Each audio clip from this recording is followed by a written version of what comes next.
Hey, what's up, everybody? BDF44 coming at you with another video. All right, so Bleacher Report has reported that the Detroit Pistons and the Philadelphia 76ers were trying to get a deal done with Ben Simmons involving a first-round pick, Sadiq Bey, Kelly Olynyk, and another player as well. I wish that player's name would come to mind, but it's not. So the point is, they were trying to put together a deal that seemed to be reasonable, man. A first-round pick, Kelly Olynyk, who's a really good player. I think they said Jeremy Grant was the other name in there. It was Jeremy Grant. And Sadiq Bey. It's like, yo, what the hell are they doing? Philly. I don't know how to break this to you, but you're probably not going to get a better deal than that. Now, granted, Detroit, I think, is a bit misdirected in what they're trying to accomplish by bringing Ben Simmons in. And I'll tell you why. Because Cade Cunningham is supposed to develop into a better version of Ben Simmons. That's what he's supposed to be. He's a big point guard who's going to need the ball in his hands so that he can do the distributing, so that he can do the stuff that Ben does. But unlike Ben, he doesn't have the shooting issues that Ben has. Now, he's not the defender that Ben is, but he's a very good defender, or potentially could be a very good defender with his length and stuff like that. It's going to allow him to get blocks and steals and things of that nature. So, for me, Ben Simmons is a very, very particular piece because you got to put stuff around him to make sense. And while in a vacuum, he and Cade Cunningham, especially while Cade's on a rookie contract, could be a good pairing.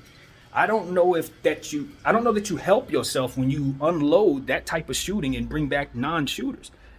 Not to say that Detroit is a finished product, but the pieces that they're giving up are pieces they should not be trying to give up. That's what I'm saying. Now granted, for me, if I'm Detroit, chance to bring in Ben Simmons again, the key is having Cade on a rookie contract, which means that Ben Simmons doesn't hurt as much on your cap as it would most teams, because one of your best players isn't making any money yet. So this makes more sense for a team like Detroit than it would for most other teams from a financial standpoint, I think. However, what is going to be required for them to get Ben Simmons back? What they were offering was too much. It's too much. That package was too much for Ben Simmons based on two things. One, Ben Simmons ain't played all year, so you don't know what he looks like, what kind of shape he's in, what type of mindset he's in. And the last time you saw him on the floor, he was a bumbling guy. I'm not going to say he was, my first initial thought was to say he was a bumbling fool, all right? But that's too far. That's not cool. But he was really having issues, can't get right Westbrook type issues, man.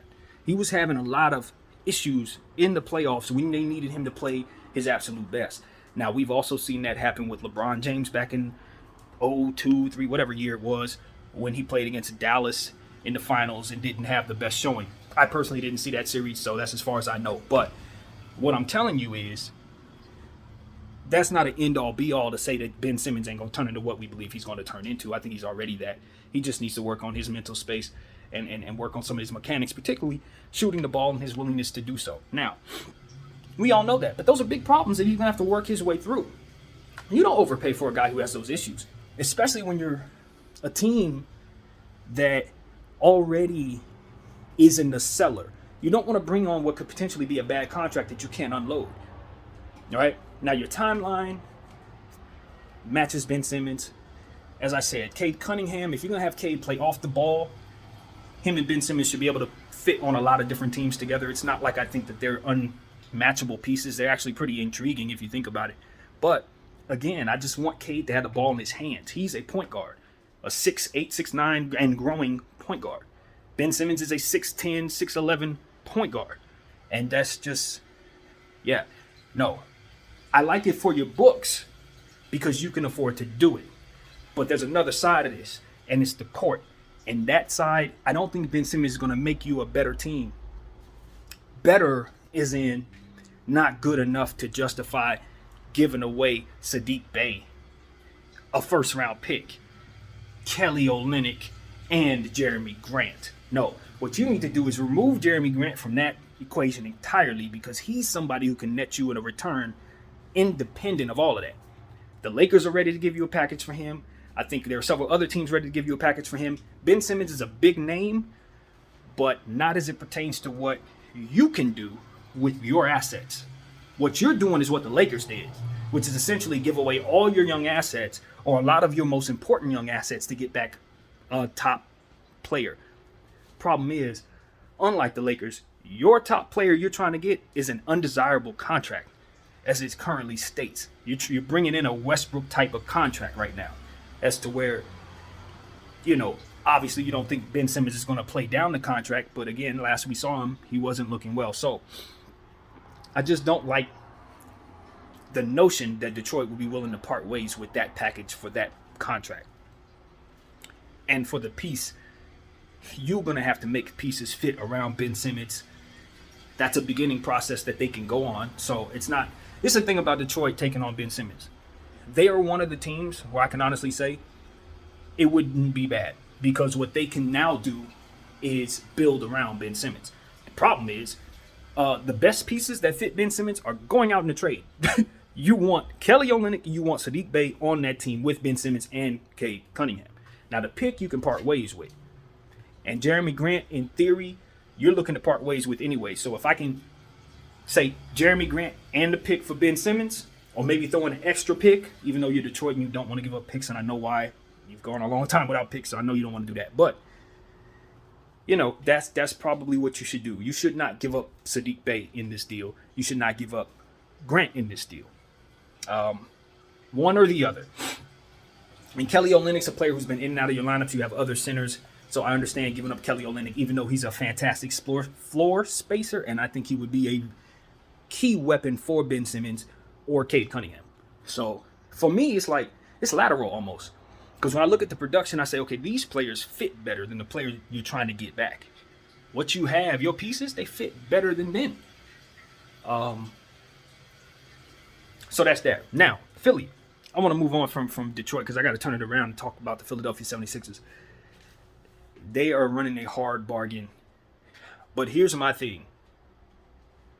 I've second-guessed them throughout this entire process. And up until this point, I can't say they've been wrong about anything they've been doing. I don't like it. I don't support it because I don't like the nature from which they're working. It seems like they're working from I'm the big bad wolf and this little, he ain't gonna do. But nevertheless, what they're doing is working. Ben Simmons is being drained of his money. He hasn't been back on the floor. They've been keeping their stance high on what it is that they're about. The Philadelphia 76ers as a team are playing well enough to be a playoff team and to keep Joel Embiid from being upset, which is ultimately the most important aspect of this entire thing.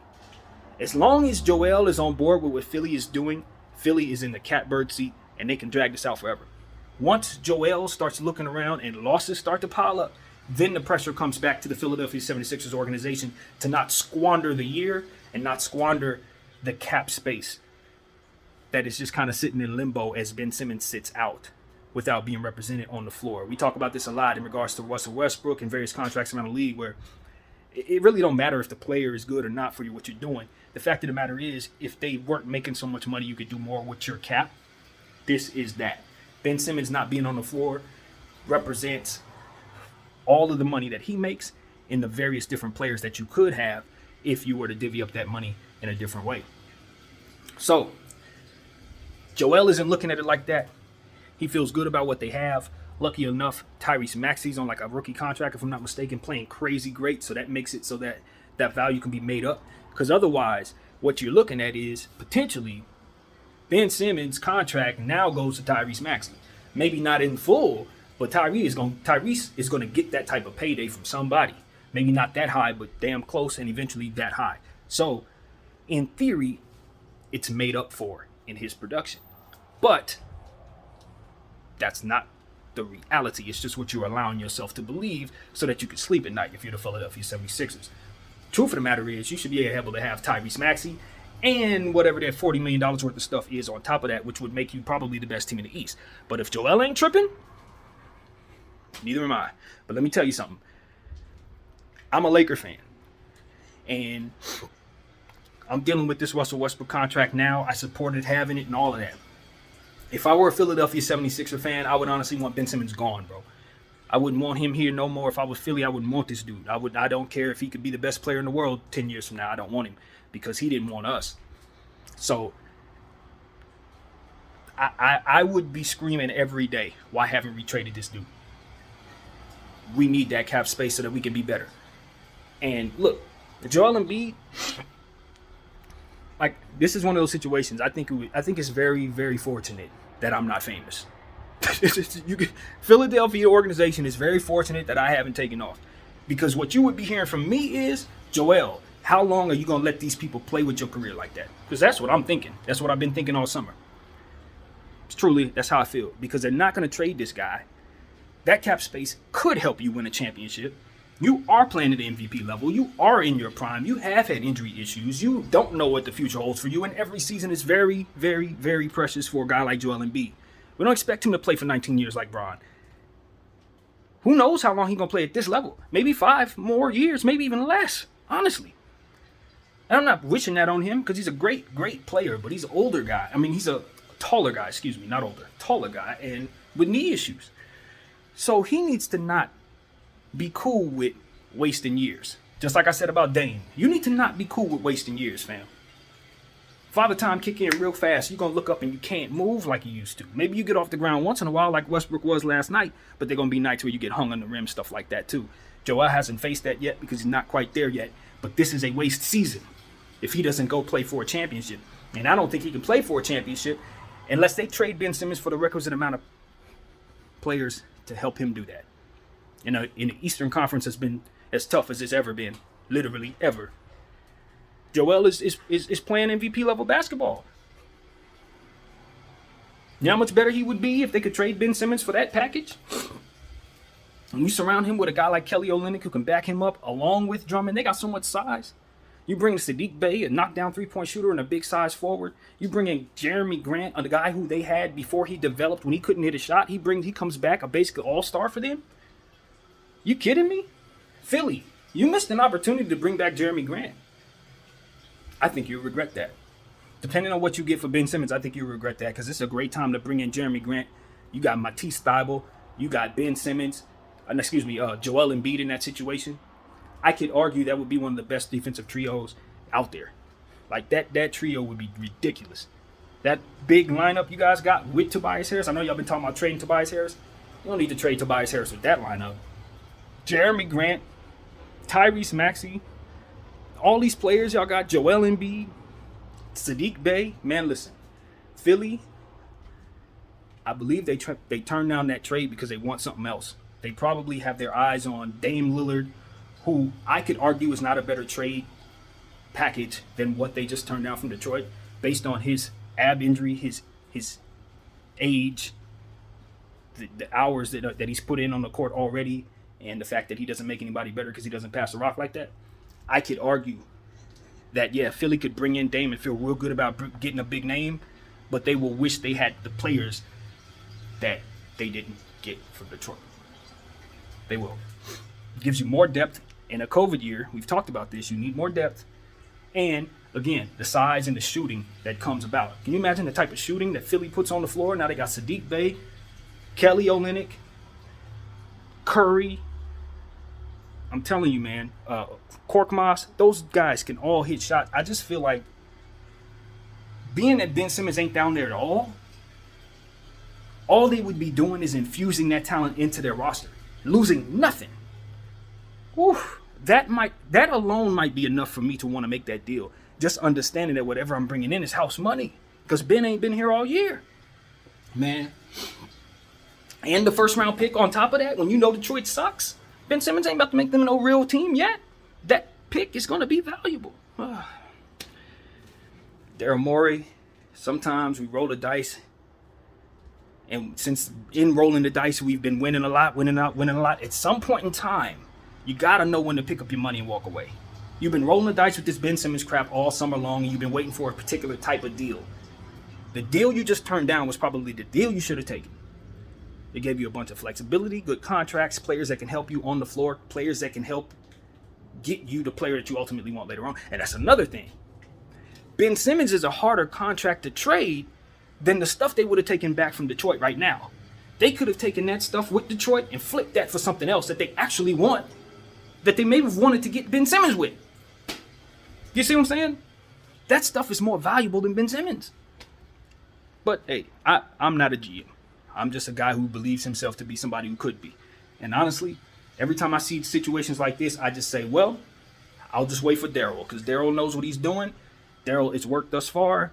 If Daryl turns this into a big package, hooray. Maybe they turn this into both Miles Turner and Domantas Sabonis. If they can do that, hey, good thing you didn't get this deal. But I'll always remember there was a first-round pick in there, along with Jeremy Grant, a very coveted player around this league. Kelly Olynyk, a guy who's underrated, who can shoot the ball and rebound quite a bit, especially if you give him a big role. And a guy like Saddiq Bey, who I think is probably going to turn into a 25, 30-point scorer at some point in time in his career. So, you guys have fun with that, man. I think the value of Saddiq Bey was underappreciated in this trade by both sides. I will say that. His particular value, underappreciated by both sides. This deal should have been done. So, that's what I got to say, man. That's what I got to say. I see you, Detroit. Y'all trying to make moves. I'm sorry that Bol thing didn't go through. That hurt my heart. I was hopeful he would go there. I think it's a good fit, and I think y'all should still try to get him again. That's a good place for him, and he needs the hell out of Denver. Excuse me. So, that's what I got, man. I'm not mad at Detroit for trying to make moves. They shouldn't be that in love with their core. But bringing in Ben Simmons, that might not be the move. That might not be the move. But that package can probably get you something like De'Aaron Fox or something like that. Not to say that you need that player, but that's a good package. Keep shopping it. So that's what I got to say, man. About to run out of time anyway. I thank y'all for watching BDL 44. And I'm out.